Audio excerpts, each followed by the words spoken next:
خوښ می پیغمبره خوښ می پیغمبره ستا ملنګ ملنګ خویونه دي ستا په طریقو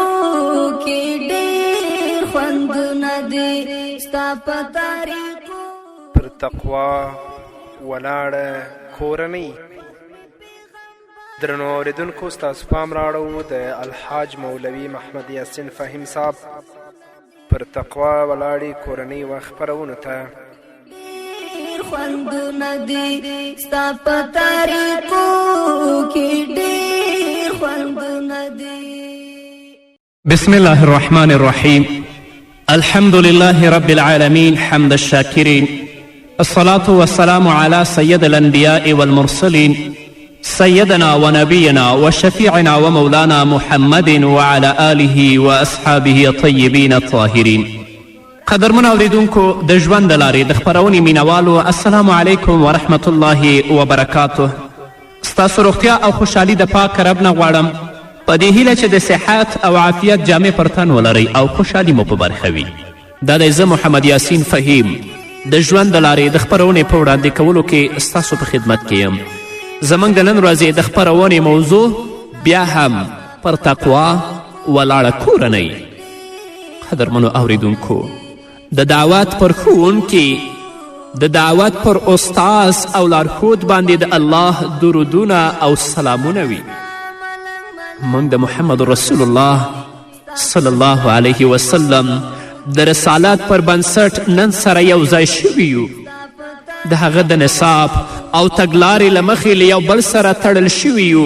او د هغو د ښو بنسټونو پر اساس له یو بل سره د زړه تله مینه او خلوص لرو. رسول الله صلی الله علیه وسلم خپل ملګري صحابه کرام څه ډول وروزل؟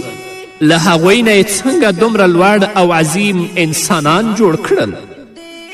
کله چې د جزیرة العرب پر ځمکه واکمنو مشرانو له انسانانو خپل بندگان جوړ کړي ول،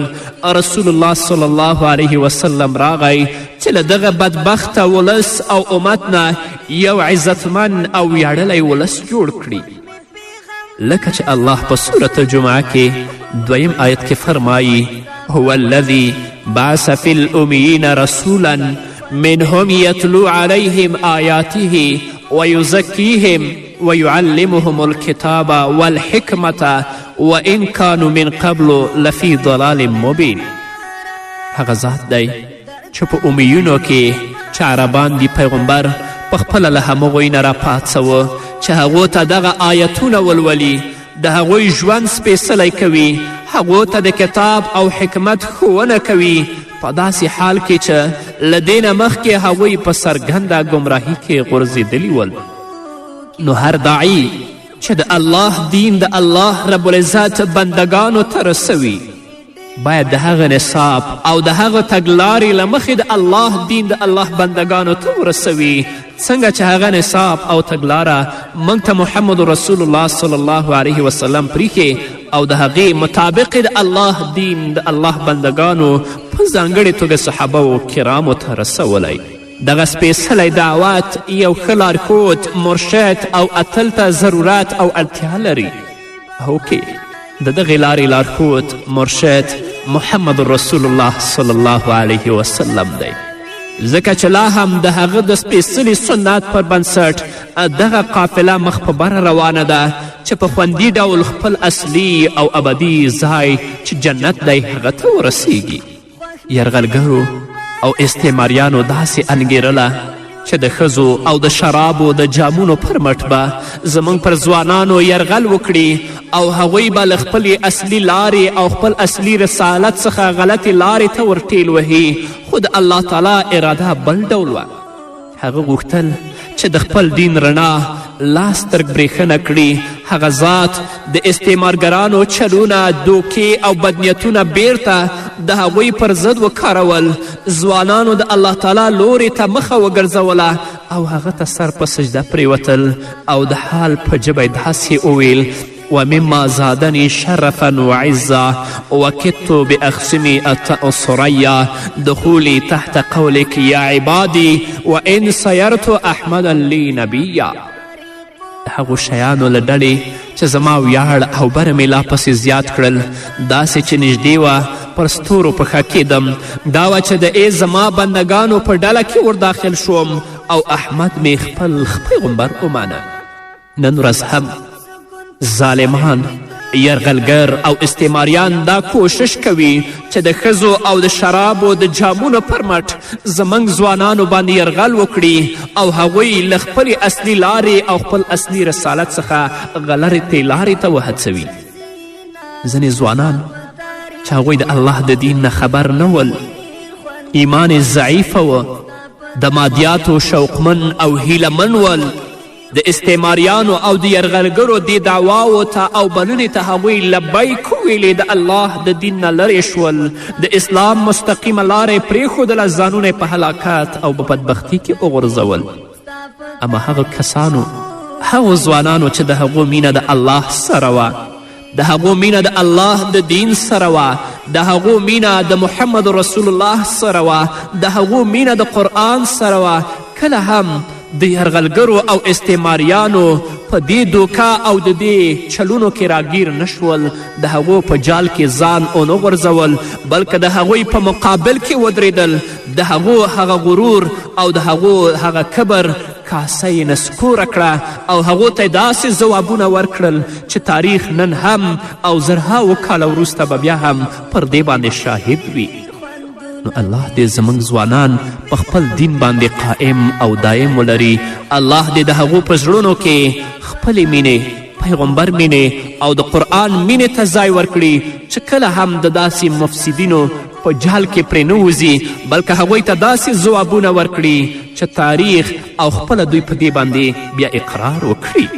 او انشاءالله داسې شوي او وبشي نو د دغه سپېڅلي دعوت ښه لارښود او ښه مرشد محمد رسول الله صلی الله علیه وسلم دی او په دې باندې هم پوه شي قدرمنو چې د دغه رسالت بنسټونه 5 دي لومړی د رسول الله صلی الله علیه وسلم پر مټ د صحابه روزل او تربیت رسول الله صلی الله علیه وسلم صحابه کرام د الله تعالی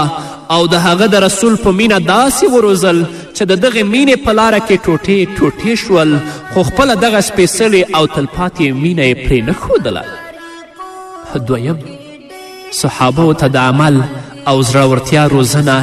داسې چې هغوی له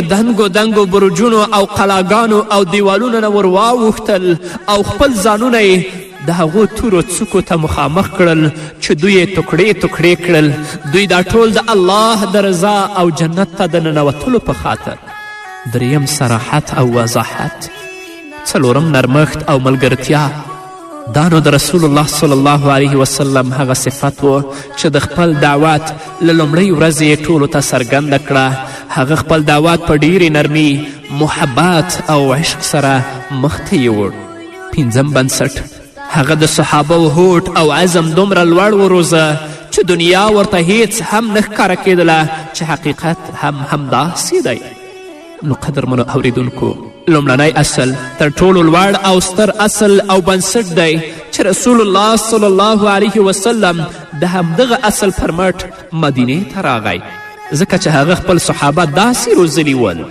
چې د الله او د رسول په مینه کې هغوی ځانونه ټوټه کول کله چې محمد رسول الله صلی الله علیه وسلم مدینې منورې ته راځي یهودیان رسول الله صلی الله علیه وسلم ته راغلل او ویې ویل موږ له الله تعالی سره مینه لرو خو تا نه منو همدا وه چې الله تعالی له خپل ځان سره هم د هغوی مینه او محبت دروغ وګڼه د هغوی ادعا یې رد کړه او ورته وویل لکه چې الله په صورت آل عمران کې 11 آیت کې فرمایي قل ان کنتم تحبون الله فاتبعوني یحببکم الله ویغفر لکم ذنوبکم ای پیغمبره خلکو ته او دې یهودیانو ته ووایه که تاسې په رښتیا له الله سره مینه لرئ نو زما د پیروي لار غوره کړئ الله به له تاسې سره مینه وکړي او ستاسې خطاوې او ستاسې ګناهې به در وبخي همدارنګه الله په صورت احزاب کې 21 آیت کې فرمایي لقد کان لکم فی رسول الله اسوة حسنة لمن کان یرجو الله والیوم الآخر وذکر الله کثیرا په حقیقت کې ستاسې لپاره د الله په رسول کې یو خورا غوره نمونه وه د هر هغه چا لپاره چې د الله او د آخرت د ورځې هیله من وي او الله ډیر ډیر یاد کړي. رسول الله صلی الله علیه وسلم راغی مدینې منورې ته او د صحابه په زړونو کې د الله تعالی او خپلې مینې زړي وکرل. د بخاري حدیث دی چې محمد رسول الله صلی الله علیه وسلم فرمایي لا یؤمن احدکم حتی اکون احب الیه من ماله وولده والناس اجمعین او کما قال علیه الصلاة والسلام. نو کله چې دا خبره محمد رسول الله صلی الله علیه وسلم وکړه، امیر المؤمنین سیدنا عمر فاروق رضی الله تعالی عنه رسول الله ته ویلې ای د الله رسوله والله چې زما له ځانه پرته ته پر ما له خپل مال کورنۍ او زوی او اولاد ډیر ګران یې. رسول الله صلی الله علیه وسلم ورته ویل نه ای عمره، باید ستا تر ځان هم ډیر در باندې ګران شه. عمر فاروق رضی الله تعالی عنه ویلې ای د الله رسوله والله چې اوس راته تر ځان هم ډیر ګران یې. رسول الله صلی الله علیه وسلم وفرمیل عمر اوس صحیح شو، ته کامل مؤمن شو. نن ورځ زموږ په ټولنه کې داسې کسان شته حتی په خواصو کې چې د الله او د الله د رسول د مینې دعوه کوي، خو لاکن عمل د محمد رسول الله د سنتو خلاف په بدعتو او په خرافاتو کې اخته. نه راشئ لکه څنګه چې دعوا د مینې او د محبت د الله او د الله د رسول کوئ، هغه ته عملي جامه ور واغوندئ. رسول الله صلی الله علیه وسلم په سنتو باندې عمل شئ او د رسول الله صلی الله علیه وسلم اخلاق خپل اخلاق وګرځوئ. دا نه چې صرف په 12مه کې ناري وهو چې رسول الله صلی الله علیه وسلم سره مینه لرو، خو چې کله 12مه تیره شوه بیا د سنتو نه خلاف زموږ عمل، د رسول الله د وینا نه خلاف زموږ عمل، هغه عملونه چې د الله او د الله د رسول د لعنت او د غضب سبب ګرځي. نه په هر وخت کې د الله سره او د الله د رسول سره اظهار او اعلان د مینې او د محبت وکړئ. ترمذي په یو حدیث کې چې ځینې عالمانو سند صحیح ګڼلی راوړي چې عمر رضی الله تعالی عنه عمرې ته روان شو. رسول الله صلی الله علیه وسلم ورته ویلې چې زما ورور کیه موږ په خپلو دعاګانو کې هیر نه کړې. یو مشر او ستر لارښود خپل یو زده کوونکي او شاګرد ته وایي زما ورور کیه. عمر رضی الله تعالی عنه په ځواب کې رسول الله ته څه وایي؟ دا داسې یوه کلمه ده چې پرې دا ټوله دنیا او په دنیا کې چې څه شته نه ورکوم. دا د رسول الله صلی الله علیه وسلم روزنه وه، دا د محمد رسول الله صلی الله علیه وسلم تربیت وه چې هغه خپلو مینوالو او خپلو صحابه و کرامو ته ورکوه. که هر داعي د دعوت اصول او بنسټونو ته خیال وکړي، انشاء الله زه په دې مطمئن یم چې خلک به خبرم واوري او په ژوند کې به هغه هم عملي کړي. په دې هکله به نور هم واورو قدرمنو اوریدونکو، خو د یوې دمې نه وروسته. خوښ مې پیغمبره، خوښ مې پیغمبره، ستا ملنګ ملنګ خویونه دي، ستا په طریقو کې ډېر خوندونه دي، ستا په طریقو کې ډېر خوندونه. قدرمنو اوریدونکو، بیا هم زموږ سلامونه او نیکې هیلې ومنئ. رسول الله صلی الله علیه وسلم خپل صحابه داسې روزلي ول چې هغوی به د الله او د رسول په مینه کې خپل ځانونه ټوټه ټوټه کول. دغه عشق او مینې د جګړې په میدان کې خپله غښتلتیا، ژمنتیا او وفا ثابته کړه. هغه مینه انس بن نضر رضی الله تعالی عنه توره په لاس د احد په غذا د میدان پر لورې وځغاستل. سعد بن معاذ رضی الله تعالی عنه ورته ویل بیرته راوګرځه. انس بن نضر ورته په ځواب کې وویل ساده پرېمږده، قسم په الله چې له هغه پرته بل معبود نشته، د احد د غرونو له لورې ماته د جنت بوی راځي. هغه پر خپل تن له 80 ټپونو خوړلو وروسته شهید شو. آیا دا ریښتینې مینه او ریښتینی عشق نه دی چې حنظله رضی الله تعالی عنه وهڅوه چې د خپل واده په لومړنۍ شپه د جنابت په حالت کې د جګړې میدان ته ور ودانګي، ان تر دې چې د الله په لاره کې د شهادت جام نوش که او خپله مینه په اثبات ورسوله. رسول الله صلی الله علیه وسلم به ویل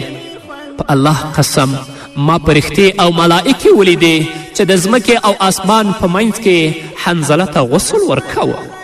دوی د رسول الله صلی الله علیه وسلم هغه ملګري ول چې د مینې او عشق پر مټ روزل شوي ول. عبدالله بن جحش رضی الله عنه لومړنی کس و چې امیر او مشر وټاکل شو. هغه د احد د غذا په ورځ ویل ای زما پروردګاره ته پوهیږې چې زه له تا سره مینه لرم او دا زما د بیعت نښه ده. ای زما پروردګاره که ته زما په دې مینې پوهیږې نو له یو پیاوړي او غښتلي دښمن سره مې مخ کړه چې ستا په لاره کې مې ووژني. هغه داسې ونه ویل چې زه دښمن ووژنم بلکې وی ویل چې ما ووژني، خیټه مې وڅیري، پوزه مې را پرې کړي، سترګې مې را وباسي او غوږونه را پرې کړي او کله چې ما ته ووایې ولې له تا سره داسې وکړل زه به وایم چې ای زما پروردګاره دا ټول ستا لپاره. د الله یاران او عاشقان د الله په لورې وځي او هماغې خواته په منډو وي. نن ورځ داسې ځوانان هم شته چې هغوی د کفر په جال کې غورځېدلي، د کفر په مرسته باندې د مسلمانانو وینه تویوي. حتی ظالمان په ماشومانو او په تورسرو باندې رحم نه کوي، د هغوی بېعزتي او د هغوی وژنې ته لاس پورته کوي. دوی به هم الله په خپل حضور کې دروي او هغه ځوانانو چې د خپل وینه او د خپل مال او ځان د الله په لاره کې زار کړی، د الله له دین لپاره مبارزه کوي، دوی به هم الله خپل حضور کې دروي. د دواړو مسیر معلوم دی، څوک جنت او څوک جهنم ته. تبرانی له محمد رسول الله صلی الله علیه وسلم نه یو حدیث نقل کړی. هغه وایي چې ستا رب پر 3 کسانو خاندي. الله تعالی خندا هم کوي، خو لکه څنګه چې د هغه لوی ذات سره ښایي موږ داسې نه وایو چې هغه زموږ انسانانو په څیر خاندي. د هغه له خندا څخه هم انکار نه کول زموږ عقیده ده. بلا کیف د دغه 3 کسانو له ډلې یو کس داسې و چې د الله مینې یو سفر ته مجبور که او بل آخره په یو کار کې ورګډ او روان شو. کاروان ستړی شو، په کاروان کې روان خلک پر ځمکې پرېوتل او ویده شول، خو دغه ځوان او دغه سړی ویده نه شو. یخې اوبې راواخیستې او داسې وکه مخ په قبله ودرېد، په چیغو او ژړا الله ته په زاریو سر شو. الله تعالی خپلو پرښتو ته وایي ای زما پرښتو زما دغه بنده وګورئ، هغه خپله ګرمه بستره پرېښودله، په یخو اوبو یې اودس وکه او په دعا کولو او غوښتلو یې پیل وکه. تاسو شاهدې اوسئ چې ما هغه وبخه او جنت ته مې داخل که. آیا د عشق او محبت نه دی بلکې تر دې هم ورپورته دی. نن ورځ رباب په لاس کې، ډول په لاس کې، سګرټ په خوله کې دعوا کوي چې موږ الله او د الله د رسول سره محبت لرو او ځان باندې د خپل پیر نوم هم دی. دا مفسدین او دا جاهلان دی فاسدانو او دی غلو هغه حقیقي او واقعي متصوفین بدنامه کړل. الله دې په موږ باندې رحم وکړي.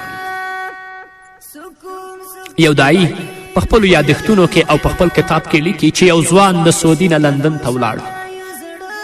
کله چې هلته ورسېده په الله تعالی باور او ایمان لرلی اعلان کړل چې زه په الله او د الله په رسول باندې ایمان لرم، ځکه چې هغه د حرمینو له سپېڅلې او مبارزه غوښتونکې ځمکې بلې لور ته تللی و. هغه له یوې زړې ښځې سره په یو کور کې میشت کړی شو. هغه به د ژمي په یخې هوا او له واورو په ډک موسم کې سهار وختي پاڅېده، اودس به یې وکړه، لمونځ به یې کاوه. زړې ښځې د هر څه لیدل او څارل. ده ته یې وویل لیونی شوی؟ هغه وویل نه زه لیونی شوی نه یم. زړې ښځې ورته ویل څنګه په دومره یخه هوا کې دومره وختي پاڅېږي او اودس کوي؟ هغه ځوان ورته ویل زما دین ما ته د دغه کار لارښوونه کوي. زړې ښځې بیا ورته ویلې نه کیږي چې ویې ځنډوي او ناوخته یې وکړي. هغه ځوان ورته ویل که په ځنډ سره یې وکړم الله تعالی یې نه قبلوي. زړې ښځې سر وخوازوه او ویې ویل داسې کلک هوډ او عزم اوسپنه هم ویلې کوي او دا خبرې 2 وارې تکرار کړه. داسې ځوانان هم شته چې کله د اسلامي ټولنې نه او د خپل کورنۍ نه اوځي داسې ځایو ته ورسیږي بیا نه الله یاد وي او نه د الله رسول یاد وي. 2یم اصل د زړورتیا او عمل پر بنسټ د هغوی روزل او تربیت. د بندګي ژوند د کومې مادي ترلاسه کول له راتلونکي ډار او هغه خوندیتوب او مسئولیت نه دی، ځکه راتلونکی د الله تعالی په لاس کې دی او هغه یې پخپله خوندي کوي. یو 30 کلن ځوان ته ویل کیږي د خپل راتلونکي په اړه فکر وکړه او هغه خوندي کړه په داسې حال کې چې د هغه راتلونکی ښځه موټر او اولاد دی هغه داسې وروزل شي چې ټوله ورځ په کار کې تیره کړي او شپه بیا له ښځې سره او د خدای د عبادت او هغه ته د سر ټیټولو پر مهال هم ټول سوچ او فکر له ښځې کار او اولاد سره وي دا نو څه ډول زړورتیا او شجاعت دی هغه دې ته هم چمتو وي چې د خپلې ښځې او اولاد په خاطر عمري هغه هر څه د خپل اولاد لپاره کوي او بالاخره هغه خپله راتلونکي ګڼي دی تیرویستل شوی او تیروتی دی دا ژوند او راتلونکی نه دی راتلونکی هغه دی چې ته په الله باور او ایمان ولري او په هغه جنت کې چې پراخوالی د ځمکې او آسمانونو هومره دی ځان ته ودانۍ او کور جوړ کړي ستر لارښود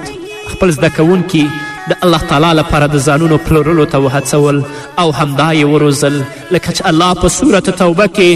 111 آیت کې فرمایي ان الله اشترى من المؤمنین انفسهم واموالهم بأن لهم الجنة يقاتلون في سبيل الله فيقتلون ويقتلون وعدا عليه حقا في التوراة والإنجيل والقرآن ومن أوفى بعهده من الله فاستبشروا ببيعكم الذي بايعتم به وذلك هو الفوز العظيم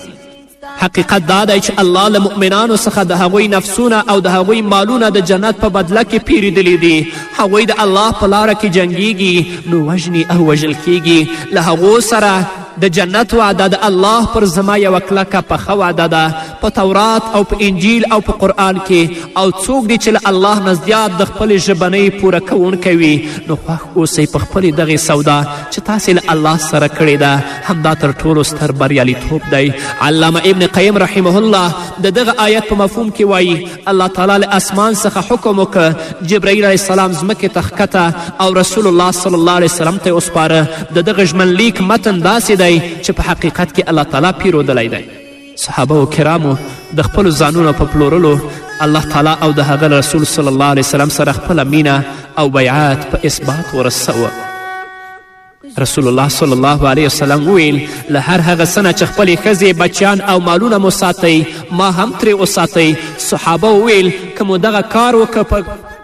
کار وکړه په بدل کې باید څه راکړی شي رسول الله وفرمیل جنت صحابه و کرامو وویل څومره ښه سوداګري نه د دغې معاملې د ړنګولو اجازه ورکوو او نه د ړنګولو او فسخه کولو غوښتنه کوو علامه ابن قیم رحمه الله وایي پلورل او پیرودل د دواړو لورو تر بیلیدلو او جلاوالي پورې اختیار وي خو هر کله چې پیرودونکی او پلورونکی سره جلا شول معامله وشوه او خبره خلاصیږي نو صحابه و کرامو رسول الله سره داسې معامله کړې وه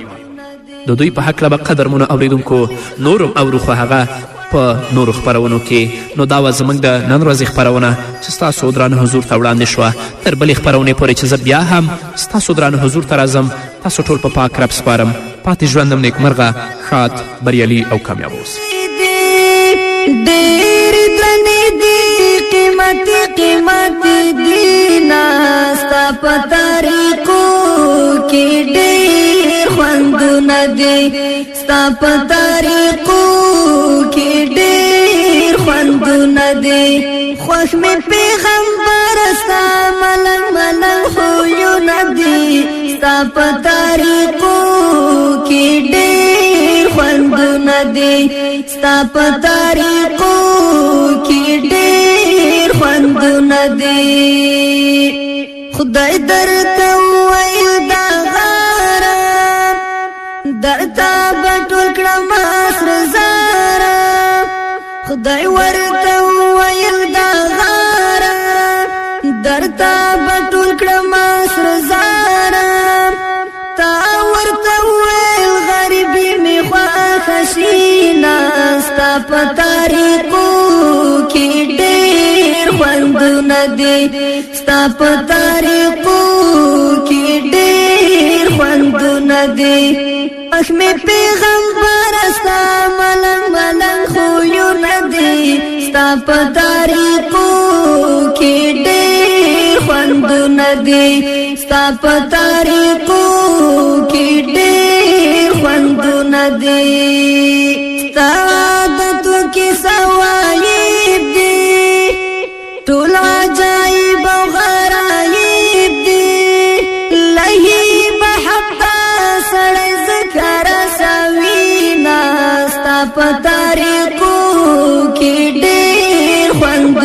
دي ستا په طریقو